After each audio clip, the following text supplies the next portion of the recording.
দুদিন মতো আমার দাদু দিদা বলেছিল, দুদিন মতো ওই হাততালি দেওয়ার শব্দ। নমস্কার আমার সকল দর্শক বন্ধুরা, চলে আসলাম তোমাদের কাছে। আজকে আমাদের কিন্তু একটি ঘটনা আছে, যেই ঘটনাটা প্রথমেই বলবো যেরকম ভয়ে সেরকম একটা মর্মান্তিক দুর্ঘটনা। আজকে জানবো মানুষ সঙ্গ দোষে কতটা খারাপ হতে পারে আর তার শেষ পরিণতি কি হয়। তাহলে চলো বেশি কথা বাড়াবো না, প্রত্যেক দিনের মতো বলবো একটা করে লাইক করে দিও। যারা এখনো পর্যন্ত ভালোবেসে চ্যানেলটিকে সাবস্ক্রাইব করোনি তারা তাড়াতাড়ি করে নাও। এবার আমরা সোজা যাব, আমাদের ঘটনাটা পাঠায় হচ্ছে বিষ্ণুপুর থেকে। এবার চলো আমরা সোজা যাব আজকের আমাদের ঘটনায়। আমাদের ঘটনাটা আজকে পাঠায় হচ্ছে মনিকা। মনিকা বলে, দিদি ভাই আমি জানি না ঘটনাটা খুব আশা করে আপনাকে লিখে পাঠালাম, আপনি নেবেন কিনা। মনিকা, আমি কিন্তু তোমার ঘটনাটা সিলেক্ট করেছি। মনিকা বলে, দিদি ভাই আমরা আদিবাসী, ভূত প্রেত জিন আত্মা যাই বলো না কেন, আমি জানি শহরের মানুষরা ভূত প্রেত কখনোই কিন্তু মানে না। তারা বলে ভূত প্রেত এসব কিছু হয় না। যেহেতু আমরা আদিবাসী, আমরা জানি যে ভূত বলো আত্মা বলো জিন বলো এদের অস্তিত্ব আছে। আজকে সেরকম ভাবেই ঘটনাটা শুরু করব। আজকের ঘটনাটা হচ্ছে আমার মামার জীবনের। আমার মামা যখন 28 বছর বয়স, আমার মামা লরিতে হেল্পারির কাজ করত। কলকাতায় যেত, বাইরে বাইরে বিভিন্ন জায়গায় লরির সাথে মামা হেল্পার হয়ে সাথে যেত। আমার মামা খুব একটা সাধারণ ছেলে ছিল। হঠাৎ করে আমার মামা যখন লরিতে যেত তখন মামার সাথে বেশ কিছু ভালো খারাপ নানা রকমের কিছু বন্ধু হয়। আর আমরা যেহেতু আদিবাসী, আমাদের তখন না বাঙালিরা যারা আছে, বাঙালিরা তারা আমাদের সাথে খুব একটা মেলামেশা করতো না। আমাদের সাথে কথা বলা, আমাদের সাথে মেলামেশা করা, আমাদের ভালো খারাপে তারা থাকতো না। তাদের কোনো প্রোগ্রাম কোনো অনুষ্ঠানে আমরা গেলে তারা আমাদের দূর দূর করে ওখান থেকে তাড়িয়ে দিত। আমাদের ছোট জাত ভাবতো, আমাদেরকে নিচু ভাবতো তারা। আমার মামা হট করে একদিন পায়ে চোট পায়। পায়ে চোট পেতে বাড়িতে প্রায় 10-15 দিন পড়ে থাকে। পড়ে থাকার পর আমার যে দাদু ছিল, সেই দাদু আমার মামাকে বলতো, কি রে ঘরে শুয়ে থাকলে হবে, কাজ বাজ কর, আমাদের এত পয়সা কোথায়, কি করে সংসার টানবো। তখন আমার মামা বলতো যে চিন্তা করতে হবে না, আমি আছি তো, দাঁড়াও পাটা সুস্থ হয়ে যাক, আমি ঠিক একটা কিছু না কিছু কাজ জুটিয়েই নেব। তো সেরকম ভাবেই আমার মামা কাজ তো কিছু জোটাতে পারিনি, কিন্তু হঠাৎ করে মামার আগে যেরকম লরিতে যেত হেল্পারে কাজ করতে, তখন 4টে বন্ধু থাকলে ওই যখন পা চোট পেয়ে ঘরে বসে থাকে তখন আমার মামার অসংখ্য বন্ধু হয় যাদেরকে আমরা চিনতামও না। আর এই ঘটনাটা আমার নিজের দিদিমা আমাকে জানায়। দিদিমা বলে, তোর মামার তখন বন্ধুর সংখ্যা অনেক বেড়ে যায়। নানা রকমের বন্ধু বাড়িতে আসছে যাচ্ছে, রাতের বেলা অর্ধেক দিন বাড়িতে আসতো না, বাইরে কোথায় থাকতো জিজ্ঞেস করলে সেটা বলতো না। তখন একে একে আমাদের বাড়ির মানে সবার সাথে, যেহেতু আমাদের পাশাপাশি আরো আছে জ্যাঠা কাকা সবাই থাকতো, তাদের সাথে ঝামেলা হতো। কি নিয়ে? আমার মামাকে নিয়ে। এবার আমার মামাকে নিয়ে কি ঝামেলা হতো? আমার মামা রাতের বেলা মদ্যপ অবস্থায় কোনো জায়গায় পড়ে থাকতো, কারোর বাড়িতে কিছু চুরি করেছে, কারোর বাড়িতে হাঁস মুরগি চুরি হচ্ছে, আমার মামা করেছে, এরকম করে ওই যারা পাড়ায় আরো ছিল জ্যাঠা কাকাকে সবাই বলতো। এবার জ্যাঠা কাকা এসে সেটা আবার দিদমা দাদুকে বলতো, এই নিয়ে তাদের মধ্যে বিশাল পারিবারিক একটা ঝামেলা সৃষ্টি হয়। তখন আমার মামাকে আমার দাদু বলে যে তুই এখান থেকে বেরিয়ে যা, বাড়িতে তোকে থাকতে দেবো না, তুই এখান থেকে চলে যা। তো আমার মামা তখন বাড়ি থেকে বেরিয়ে যায়। যখন বেরিয়ে যায় তখন আমার দিদিমা খুব বাড়িতে কান্নাকাটি শুরু করে। যতই হোক তার তো ছেলে, খারাপ হোক ভালো হোক সন্তান। তখন দিদিমা আমার দাদুকে বলতে থাকে যে তুমি ওকে এনে দাও, ছেলে আমার কোথায় গেছে, আমার ছেলেকে ঘরে ফিরিয়ে আনো। তখন আমার দাদু আমার মামাকে খোঁজার জন্য সব জায়গায় যত বন্ধু ছিল জানা পরিচয় সবার বাড়িতে যেতে থাকে। সবাই তখন বলল যে ও তো আমাদের বাড়ি নেই, ও তো আসেনি। কেউ বলল এসছিল, ও তো চলে গেছে, ও তো এখানে নেই। তখন আমার দাদু পাগলের মতো আমার মামাকে খুঁজতে থাকে, মামাকে পাচ্ছে না। প্রায় 15 দিন পর একদিন হঠাৎ করে একজন আমাদের বাড়িতে আসে, মানে আমার দিদিমা বাড়িতে এসে জানায় যে তোমার ছেলে আছে, তোমার ছেলেকে যদি তোমরা পেতে চাও তাহলে তোমরা একটা স্থানীয় একটা জায়গার নাম বলে, যেখানে আমাদের মানে এরকম সাঁওতাল প্রজাতির মানুষ অনেক ওখানে বাস করে। তো ওই দিকে আমরা যাই না, ওই পাড়ার সাথে আমাদের ঝামেলা। তো ওরাও সাঁওতাল আমরাও সাঁওতাল। তো আমরা যখন জানতে পারি তখন আমার দাদু ওখানে যায়। দাদু যখন যায় তখন ওখানে গিয়ে দাদু দেখে আমার মামার সাথে ওখানে যত তান্ত্রিক ওঝা যারা শ্মশানে থাকে, যারা ডোম, এদের সাথে বন্ধুত্ব। আমার তখন দাদু আমার মামাকে বলে বাড়ি চল। আমার মামা তখন কোনো মতো বাড়ি আসবে না, বলছে না, বাড়ি থেকে বের করে দিয়েছিল যখন তখন মনে ছিল না, এখন বাড়ি যাব না। তো যেরকম করেও হাতে পায়ে ধরে দাদু বাড়িতে ফিরিয়ে নিয়ে আসে, শুধুমাত্র দিদিমার জন্য, কারণ দিদিমা কান্নাকাটি করছে, তার জন্য বাড়ি ফিরিয়ে আনে। এইবার ঘটনাটা ঘটে যখন বাড়ি নিয়ে আসে, বাড়িতে নিয়ে আসার পর থেকে বাড়িতে ঠিক 2 দিন পর থেকে নানা রকম অদ্ভুত অদ্ভুত জিনিস ঘটতে শুরু হলো।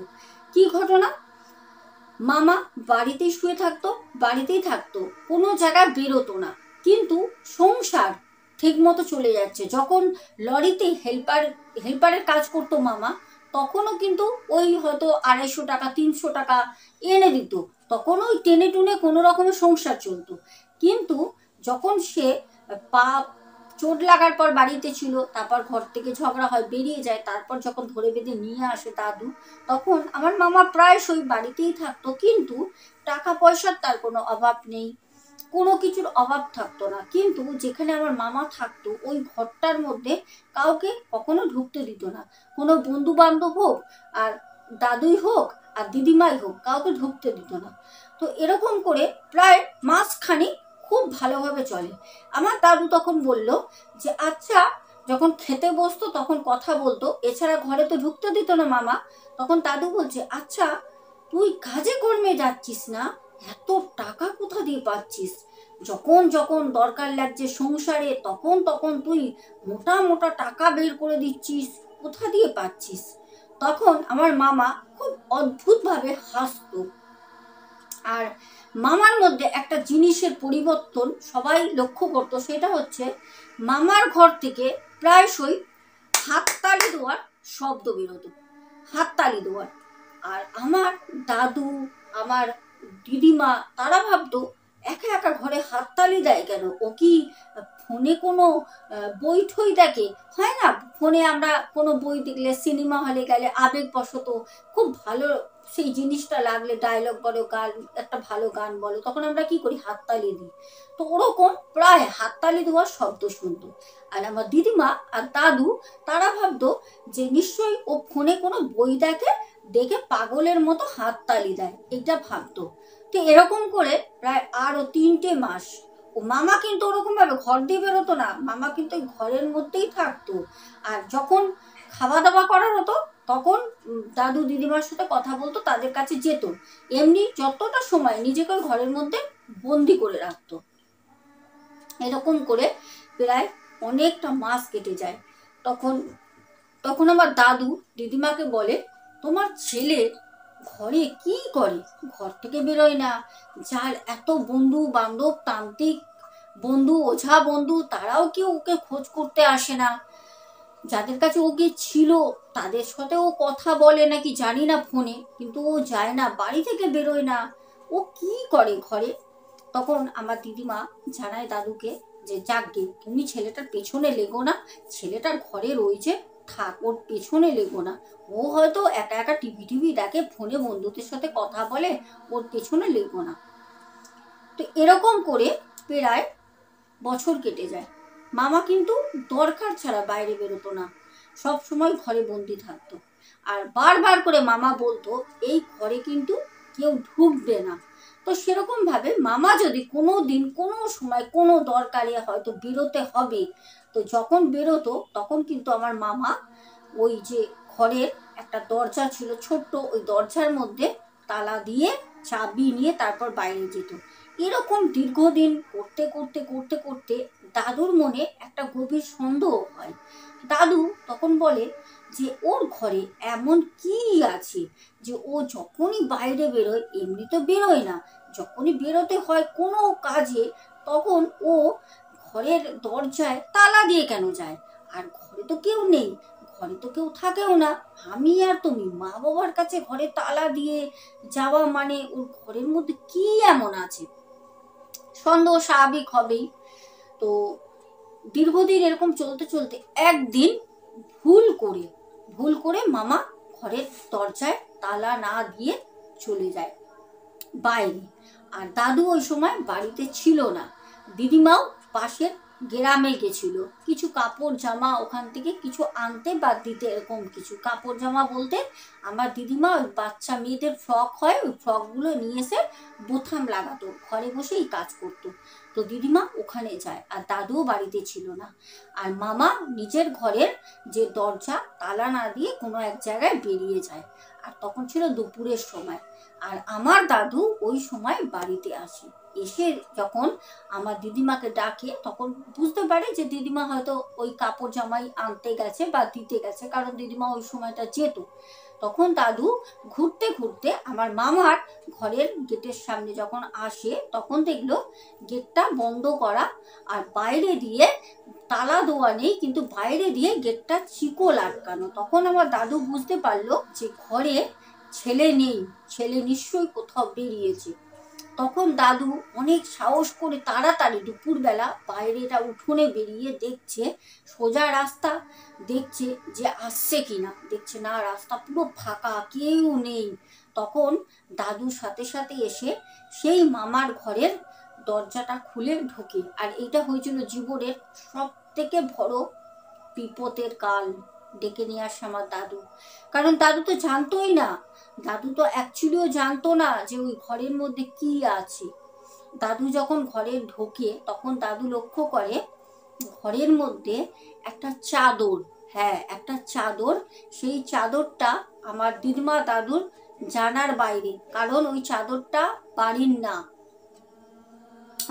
না, হয়তো বা নতুন ওই চাদরটা আমার মামা কিনে নিয়ে আসে। কারণ মামা প্রায়শই একা একা বাইরে বেরোতো, টুকটাক করে বেরোতো, খুব দরকার হলে। কি আনতো না আনতো সেটা কারোর সাথে শেয়ার করতো না, মামা নিয়ে সোজা ঘরে চলে আসতো। তো দেখে ওই যে চাদরটা ওইটা শূন্যে দাঁড়িয়ে রয়েছে, সেই ঘরের মধ্যে শূন্যের মধ্যে চাদরটা দাঁড়িয়ে রয়েছে। যেরকম হ্যাঙ্গিং করে রাখলে কোনো কাপড় জামা কোনো জায়গায় যেরকম থাকে ঠিক ওরকম। দাদু দেখে প্রচন্ড ভয় পায় যে এটা চাদরটা কিভাবে এরকম দাঁড়িয়ে রয়েছে, হাওয়ার মধ্যে ভাসছে। আর দাদু যখন ওই কাছে আসতে যায় তখন দেখে ওই চাদরটা ঘরের অন্যত্র ঘুরে বেড়াচ্ছে। মানে দাদু যখন চাদরটার কাছে যায় তখন একটা সাইডে সরে যায়। দাদু যখন বলে কি হলো, এটা সরে গেল কি করে সরলো? দাদু যখন আবার কাছে যায় তখন ওই চাদরটা আবার অন্যত্র ঘরের মধ্যে সরে যায়। বারবার এরকম হতে দাদুর খুব বুকে যন্ত্রণা হয়। দাদু সাথে সাথে যখন ওখান থেকে ছুটে মামার ঘর থেকে বেরিয়ে যাচ্ছে ওই মুহূর্তে হাত তালি দেওয়ার দুবার আওয়াজ শোনে। তখন আমার দাদু বেরিয়ে গিয়ে ওরকম গেটটা বন্ধ করে দেয়, কারণ ভয়তে দাদু ভাবলো ঘরের মধ্যে যেটা দেখেছে সে বাইরে না বেরিয়ে আসে। দাদু যখন তাড়াতাড়ি দরজাটা বন্ধ করে তখনই ওই হাততালির শব্দটা শোনে। আর হাততালির শব্দ যখন শোনে তখন দাদু বলছে আরে হাততালি দেওয়ার শব্দ, ছেলে তো নেই। আমরা ভাবতাম আমার ছেলে হাততালি দেয় বই দেখে, তাহলে ঘরের ভিতর থেকে হাততালি কে দিল? আর ওই চাদরটাই ও শূন্যে কি করে ভাসছে? তখন দাদু কোনো রকমের রাস্তায় বেরিয়ে যায় ঘর থেকে। ঘর ওরকম খোলা, শুধু মামার ঘরটা যেরকম ভেজানো ছিল ওরকম ভেজানো। বেরিয়ে যায় বাইরে, বেরিয়ে রাস্তা দিয়ে হাঁটছে, যাচ্ছে দিদিমার কাছে। তখন দিদিমা দেখছে আসছে, তখন দিদিমা বলছে কি হলো, তুমি এই দুপুরবেলা ঘরে স্নান টান করোনি, তুমি কোথায় যাচ্ছ আবার? তখন দাদু বলে যে তুমি আমার সাথে বাড়িতে চলো তাড়াতাড়ি। তখন দিদিমাকে নিয়ে আসে। দিদিমা তখন জানতে চায় কি হয়েছে। তখন দিদিমাকে বলে তোমার ছেলের ঘরের মধ্যে কিছু একটা আছে। তখন দিদিমা বলছে কিছু আছে বলতে কি বলছো? বলছে হ্যাঁ, ঘরে আমি ঢুকেছিলাম। বলছে সর্বনাশ করেছে, ও তো বলেছে কোনো দিন আমার ঘরে ঢুকবে না, তুমি কেন ঘরে ঢুকলে? তখন বলছে না, ওর ঘরে তো কিছু আছে, ও নিশ্চয়ই কোনো কালো বিদ্যা করে, মানে ও ঘরে কোনো তন্ত্র সাধনা করছে। আর ওই যে হাততালি দেওয়ার শব্দ, ওই হাততালি দেওয়ার শব্দটা আমাদের ছেলের না, ওটা অন্য কোনো রহস্য আছে। তখন আমার দিদিমা বলল আজকে ও আসুক, তখন ওকে জিজ্ঞাসা করবো। প্রায় প্রায় আধ ঘন্টা পর মামা বাড়িতে ফেরে। তখন আমার দিদিমা বলে তুই দাঁড়া, তোর সাথে কথা আছে। তখন বলছে কি হয়েছে? আর আমার মামা না সবসময় ড্রিঙ্ক করে থাকতো, সবসময় ড্রিঙ্ক করে, তখন তো কিছু বলতে পারতো না। আর টাকা পয়সার জন্য দাদু দিদিমা আগে অশান্তি করতো, বাড়ির একটা ছেলে টাকা দাও পয়সা দাও। আর যখন দেখছে কারি কারি টাকা, না লাগতেই টাকা, শুধু টাকা, দাদুকে দিদিমাকে ধরে ধরে টাকা দিচ্ছে, তখন কিছু বলার নেই, মানে নিজের খামখেয়ালি মতো যা খুশি করতো। সব সময় ঘরে মদের গন্ধ, সারাক্ষণ মদের গন্ধ বেরোতো। আর মানে চোখ লাল হয়ে থাকতো, একদম খেয়ে ভূত হয়ে থাকতো মামা। তখন আমার দিদিমা বলে তুই সত্যি করে বল, তুই ঘরের মধ্যে কি করিস? হ্যাঁ, তুই কোনো তন্ত্র সাধনা করিস? কি আছে তোর ঘরে, ওটা বল। যখন বলে কি আছে মানে, তোমরা কি বলছো কি আছে? তখন বলছে হ্যাঁ, তুই ছিলিস না, তোর বাবা ভুল করে তোর ঘরে ঢুকেছিল।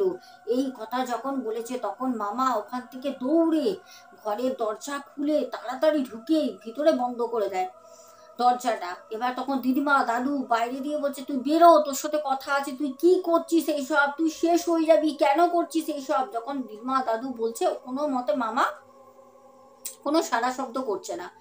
কিন্তু মামা কোনো সাড়া শব্দ না করলে কি হবে, আবার দিদিমা দাদু যে বাইরে রয়েছে দরজার, তারা কিন্তু হাততালির শব্দটা ঠিক শুনতে পাচ্ছে।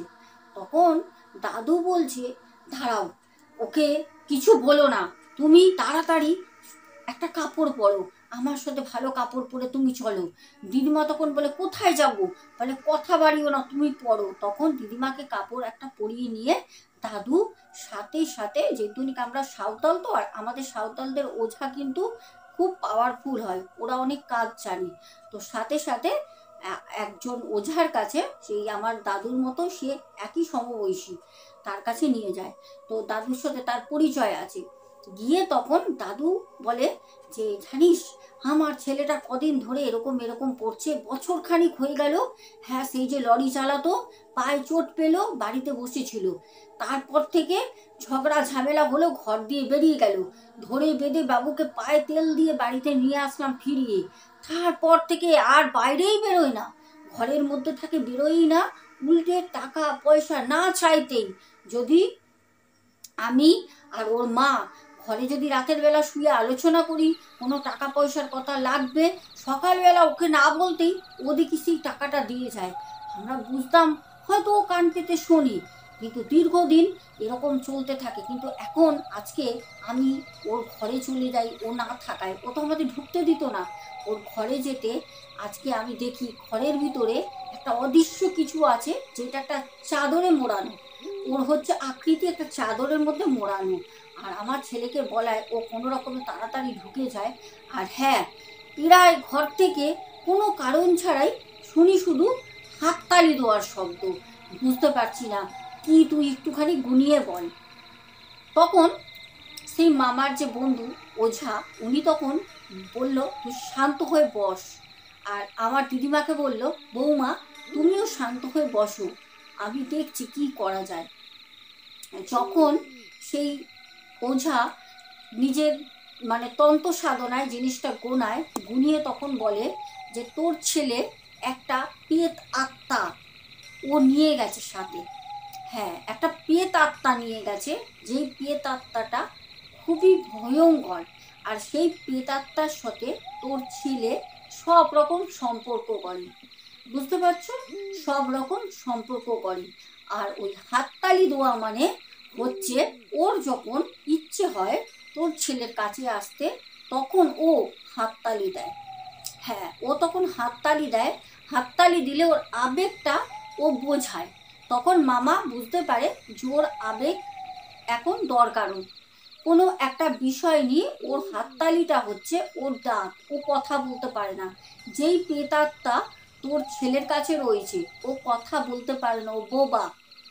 ও হাততালি দিয়ে ওর সব কিছু চাহিদা পূরণ বলো সব কিছু ও বোঝাতে চায় হাততালির মাধ্যমে।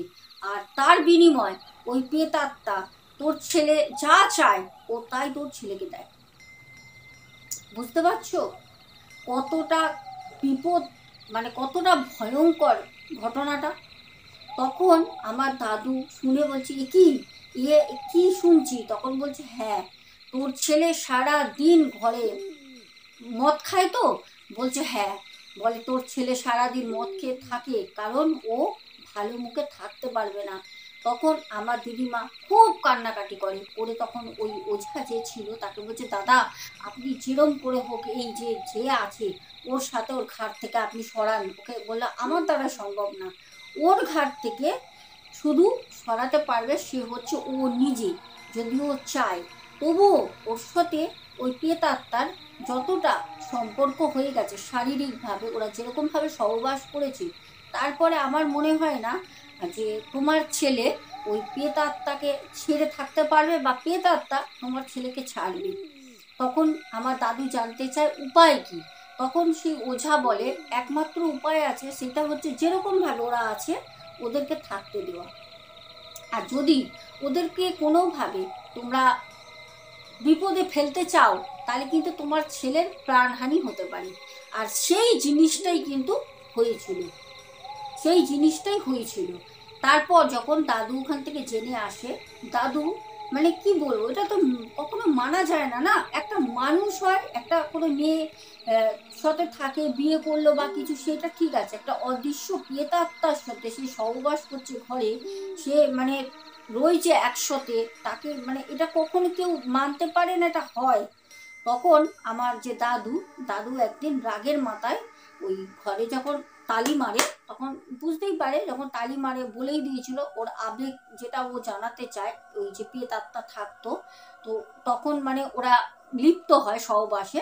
তো আমার দাদু বাড়িতে বসেছিল বাইরে মেঝেতে বসে বসে সকালবেলা কিছু খাচ্ছে। আর এরকম সময় আমার দিদিমা কাঠের জালে উনুনে রান্না করতো, তো বাইরে বসে রান্না করছে আর প্রচন্ড মেঘ করেছে সকালবেলা। আর ওই রকম হাততালি দেওয়ার শব্দ হয়। আর আমার দাদু প্রচন্ড রাগী, গুমড়ে থাকতো। ওই সব জিনিস শুনে কেউ মানতে পারে নাকি। তখন ওই লাথি মারে গেটের মধ্যে, যে মামার ঘরের যে দরজাটা ছিল ওই দরজার মধ্যে খুব জোরে জোরে লাথি মারে। লাথি মেরে বলছে আজকে তোর ভূত আমি মাথা দিয়ে উঠিয়ে দেবো। লাথি মেরে ওই গেট ভেঙে ঘরে যখন ঢোকে তখন দেখছে ওই চাদরের ওপরে মামা মানে একটা বাজে অবস্থায় রয়েছে। এই দৃশ্যটা দেখার পর দাদু তখন বাইরে দিয়ে সামনে লাঠি রাখা ছিল, ওই লাঠি নিয়ে এসে মামাকে ওই ঘরের মধ্যে খুব পেটায়, খুব মারতে থাকে একভাবে। আমার দিদিমা পাশে আসে লোক সবাই তখন ওই ঘরের মধ্যে ঢুকে যায়। এবার মামা বলেছিল ওই ঘরে কাউকে না আসতে দিতে, কেউ যেন না ঢোকে। খুব পেটায়, যখন মারে তখন যা হোক সবাই গ্রামের লোকরা দাদুকে সরিয়ে নিয়ে বাইরে চলে যায়। মামা আবারও নিজেকে ওই ঘরে বন্দি করে। তারপর মামা প্রায় ওই ঘরে 3-4 দিন আর ঘর থেকে বেরোয়নি, ওই ঘরের মধ্যেই থাকতো। দুদিন মতো আমার দাদু দিদা বলেছিল দুদিন মতো ওই হাততালি দেওয়ার শব্দ ভালো মতো শুনতে পায়। দুদিন পর থেকে 3 দিনের দিন থেকে ওই শব্দটা আর শুনতে পেত না শব্দটা। তখন আমার দাদু ভাবতো ছেলেটা তো মারলাম, রাগের বশত করেছে। ওই হাততালি দিলেই না জানার পরে সব সত্যিটা তখন রেগে যেত দাদু, যে কিসের জন্য হাততালিটা দেয়, কার সাথে ও থাকছে ঘরে, মানতে পারছিল না। বাবা হয়ে কখনো ছেলের এই জিনিসটা তো মানতে পারে না। একটা মেয়ে হয় আলাদা ব্যাপার হয় না, যে না ঠিক আছে চলো বিয়ে দিয়ে দিলাম বা কোনো কিছু। তারপর তারপর যখন 3 দিনের দিন থেকে হাততালির শব্দ আর পাচ্ছে না, তখন পাড়ার লোক নিয়ে খুব সাহস করে পাড়ার লোক নিয়ে যখন ওই ঘরের দরজা ভাঙে তখন দেখলো আমার যে মামা সে ঝুলছে গলায় দড়ি দেওয়া। আর গলায় দড়ি দেওয়া কি দিয়ে বলো তো, যেই চাদরটা দেখতো শূন্যে ভাসছে ঘরে, সেই চাদরটা দিয়েই ঘরের মধ্যে গলায় ফাঁসি দেওয়া। আরো একটা কথা বলে রাখি, তোমরা ভাবছো কি আমার যে মামা, সেই মামা গলায় ফাঁসি দিয়ে মারা যাওয়ার পর আমার দাদু আর দিদা কি খুব ভালো শান্তিতে আছে? না, ভালো শান্তিতে নেই। ওই ঘরের মধ্যেই আমার মামা থাকে, মানে আমার মামার আত্মা থাকে। আর ওই ঘরের যে দরজা, সেই দরজা আপনা আপনি ভিতর থেকে বন্ধ হয়ে যায়। হাততালি দেওয়ার শব্দ আজও শুনতে পারি। ঘটনাটা কিন্তু দর্শক বন্ধু পুরো বাস্তব ঘটনা। আমরা অনেক কিছু জানি না, জানো, অনেক কিছু। যাদের সাথে যা ঘটে তারাই বলতে পারবে তাদের সাথে কি হয়, তারাই ভুক্তভোগী। সত্যি কথা বলতে, যার সাথে কোনো রকম এসব ঘটনা ঘটেনি বা কোনো সময় মানে তারা ফিলই করেনি কোনো এরকম নেগেটিভ কোনো এন্টিটি থাকে, এসব আত্মা এসব হয়, তারা কখনো এইসব জিনিস রিলেটই করতে পারবে না। তারা ভাববে ফেক, এসব বাজে গল্প। আজকে তোমরাই তো জানো ভালো করে। আজকে যদি আমার গল্প আমি যেগুলো তোমাদেরকে শেয়ার করি, আজকে অনেকে বলে যে তুমি ফেক গল্প বলো, বানানো গল্প বলো। আরে ভাই, ফেক গল্প বানানো গল্প বলে কি হবে? কন্টেন্ট তো বহুত কিছু আছে। আজকে আমি তো নিজে ভুক্তভোগী, আমি নিজে আমার বাড়ি বেঁচে এসেছি ভাই। বিশ্বাস যদি না হয় আমি নিয়ে যাব বারাসাত দত্তপুকুরে, যেও সময় করে তোমরা। আমি নিজের বাড়ি বেঁচে এসেছি, ভূতের বাড়ি। আর আমি ভূত বিশ্বাস করবো না? ভূতের সাথে কথা বলেছি, থেকে এসেছি। আমি 1.5 বছরের ছোট বাচ্চা নিয়ে, তখন আমার ছেলের বয়স 1.5 বছর। কে বলে ভূত হয় না, আত্মা হয় না, প্রেত হয় না? কে বলে? আমি আত্মা জিন বিশ্বাস করি। যাই হোক, আজকে আসবো, যেতে যেতে সবাইকে বলবো স্ক্রিনে দেওয়া নাম্বারে তোমরা আমার সাথে যোগাযোগ করো, ফোন করো। আর চাইলে পারে তোমরা আমাকে হোয়াটসঅ্যাপও করতে পারো। প্রত্যেককে বলবো তোমাদের ঘটনা, তোমরা অনেকেই বলছো দিদিভাই ঘটনা তোমার সাথে শেয়ার করতে চাই। তোমাদের জন্য এতটা সুযোগ করে দিচ্ছি একটা নাম্বার দিয়ে। প্রথমে আমি ইনস্টাগ্রাম বলতাম সোনাবসাক14, আমার ফেসবুক আইডি বলতাম, ইমেল করতে বলতাম। তোমরা অনেকে বলতে আমরা ওগুলো পারি না করতে। একটা নাম্বার দাও, তোমাদের সুবিধার্থে আমি নাম্বারটা দিয়েছি, তোমরা ওই নাম্বারে অবশ্যই আমার সাথে যোগাযোগ করো। আজকে আসবো, যেতে যেতে সবাইকে বলবো খুব ভালো থেকো। দেখা হবে আগামীকাল ঠিক রাত 10টায়। আজকের ঘটনাটা কেমন লাগলো কমেন্টসে জানিও। ঘটনাটা কিন্তু বাস্তব ঘটনা। তাহলে চলো, সবাই খুব ভালো থেকো। আজকের মতো টাটা, গুড নাইট।